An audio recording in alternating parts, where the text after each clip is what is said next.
안녕하세요, 잼블러입니다. 승무패 69회 차는 유럽 챔피언스리그 3라운드 경기로만 구성되었는데요.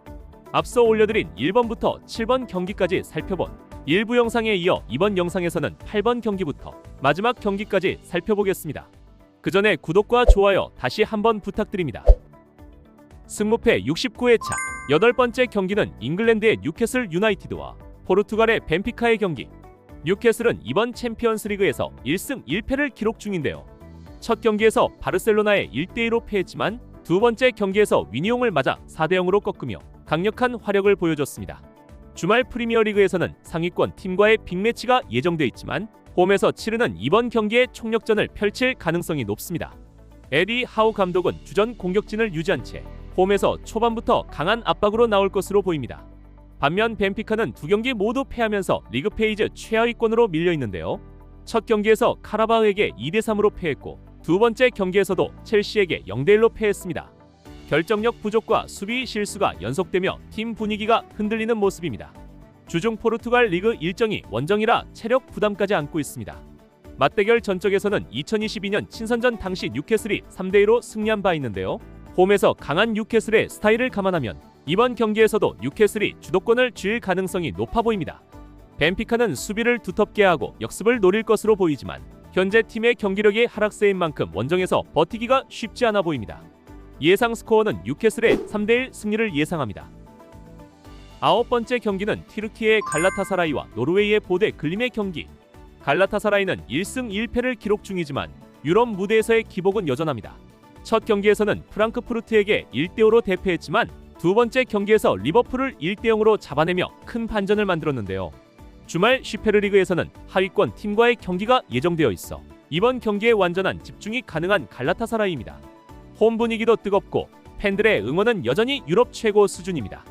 반면 보데 글림은 두 경기 모두 무승부로 아직 승리가 없는데요.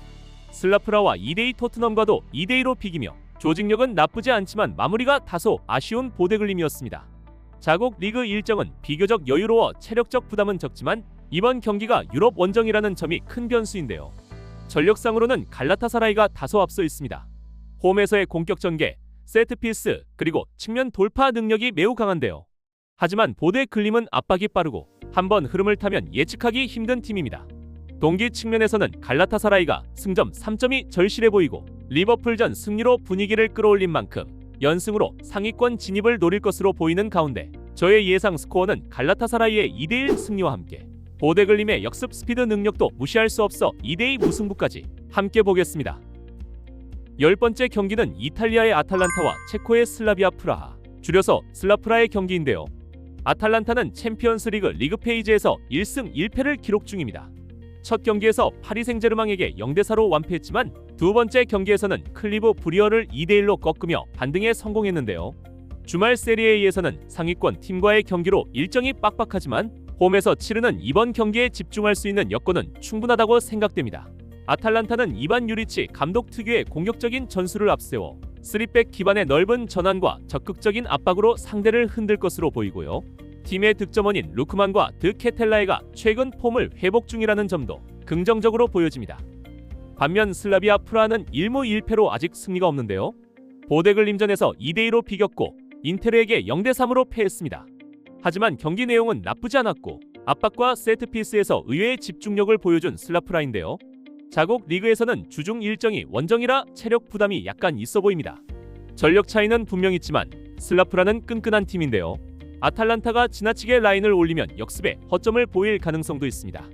그러나 홈의 이점을 감안하면 아탈란타가 경기 초반부터 강하게 밀어붙일 가능성이 높아 보입니다. 저의 예상 스코어는 아탈란타의 3대1 홈승을 예상합니다. 11번째 경기는 독일의 프랑크푸르트와 잉글랜드의 리버풀의 경기. 프랑크푸르트는 1승 1패로 나쁘지 않은 출발을 보이고 있는데요. 첫 경기에서 갈라타사라이를 5대1로 대파하며 강한 화력을 보여줬지만 두 번째 경기에서는 아틀레티코 마드리드에게 1대5로 완패했습니다. 경기력의 기복이 크고 수비 집중력이 떨어지는 것이 문제입니다. 주말 분데스리가에서는 중하위권 팀과의 홈 경기가 있어 비교적 체력 분배에는 여유가 있어 보입니다. 반면 리버풀은 1승 1패를 기록 중인데요. 첫 경기에서 아틀레티코 마드리드를 3대2로 꺾으며 시작은 좋았지만 두 번째 경기에서 갈라타사라이에게 0대1로 패하며 분위기가 다소 흔들렸습니다. 클롭 감독은 이번 경기에서 반드시 승점 3점을 챙기겠다는 각오로 나설 것으로 보이고요. 특히 리그 일정이 연달아 이어지는 만큼 몇몇 포지션에서는 로테이션을 가동할 가능성도 있습니다. 두 팀 모두 공격 전환이 빠르고 라인 간 간격이 좁은 것이 특징인데요. 따라서 이번 경기는 중원에서의 압박 싸움이 경기의 향방을 결정할 가능성이 큽니다. 홈팀 프랑크푸르트는 초반부터 강하게 압박하겠지만 리버풀의 속도와 전방 침투는 여전히 유럽 최상급이라 생각됩니다. 리버풀이 초반에 주도권을 잡으면 그대로 밀어붙일 가능성이 높지만 프랑크푸르트의 전반 강공을 넘기지 못하면 또 한 번의 이변도 가능하리라 예상되는데요. 저의 예상 스코어는 리버풀의 2대1 승리와 함께 프랑크푸르트의 홈 기세에 기대를 걸어서 1대1 무승부까지 함께 예상해보겠습니다. 12번째 경기는 포르투갈의 스포르팅과 프랑스의 올랭피크 마르세유의 맞대결입니다. 스포르팅은 이번 챔피언스리그에서 1승 1패로 출발했는데요. 첫 경기에서 카자흐스탄의 카이라트를 4대1로 완파하며 기분 좋게 출발했지만 두 번째 경기에서 나폴리에게 1대2로 패하고 말았습니다. 리그에서는 여전히 상위권을 유지하고 있고 팀 조직력은 안정적입니다. 다만 주중 리그 일정이 원정 경기라 피로도가 누적될 가능성이 있는데요. 홈에서는 강하지만 체력 관리가 관건이 될 전망입니다. 반면 마르세유는 1승 1패로 역시 비슷한 흐름인데요. 첫 경기에서는 레알 마드리드에게 1대2로 패했지만 두 번째 경기에서는 아약스를 상대로 4대0 완승을 거두며 부활했습니다. 리그왕에서는 불안한 경기력으로 중위권에 머물고 있지만 유럽 대회에서는 집중력이 다른 마르세유인데요. 양 팀은 2022년 챔피언스리그에서 두 차례 맞붙었고 그때는 마르세유가 모두 승리를 가져갔습니다. 따라서 스포르팅 입장에서는 홈에서 반드시 서력을 노릴 것입니다. 전력상으로는 두 팀이 비슷하지만 스포르팅은 홈의 자신감과 세트피스에서의 강점이 있고 마르세유는 전방 압박과 전환 속도에서 우위를 점하고 있는 가운데 경기 후반 체력 저하 구간에서 누가 더 집중력을 유지하느냐가 승부를 결정할 것으로 예상됩니다. 저의 예상 스코어는 팽팽한 접전 끝에 1대1 무승부로 경기를 마치지 않을까 예상해봅니다.